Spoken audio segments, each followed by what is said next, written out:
आज हम अनबॉक्स करेंगे HDMI केबल 10 मीटर, जो कि फाइबर केबल बोला जाता है उसको। 8K resolution, 4K resolution, 3D, 2.1 version, 48 GB transfer rate, no extra power, plug in play.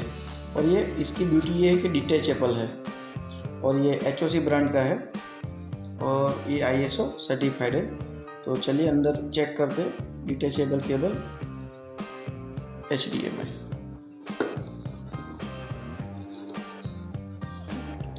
Box को में हमको मिलता है केबल और ये 2 कनेक्टर। केबल के अंदर हमको ये इम्पोर्टेंट पार्ट है कि यहाँ पे जो डिस्प्ले वाला है वो डिस्प्ले साइड पर लगेगा और ये जो दूसरा पार्ट है उसमें सोर्स लिखा हुआ है, तो सोर्स लिखा है वो सोर्स साइड पे रहेगा। इसके आगे ये कनेक्टर लगेगा, एग्जाम्पल ये निकाला। और ये ब्यूटी ये कि गोल्ड प्लेटेड है ये दोनों चीज़, तो इसमें डेफिनेटली हमको रिजल्ट मिलने वाला है।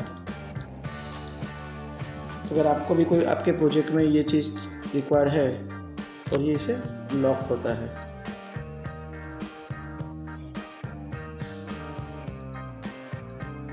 ये यहाँ से लॉक हो जाएगा, यहाँ से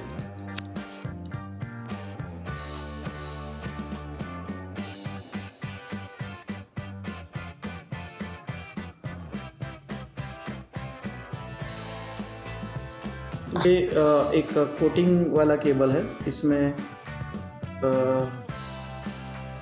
इसका जो थिकनेस है और इसका जो मोबिलिटी है, आप इजी से उसको मूव कर सकते हो, कहीं पे ड्रैग करना है तो आप कर सकते हो। तो ये बहुत ही बढ़िया प्रोडक्ट है और it's come with 1 year warranty by HOC।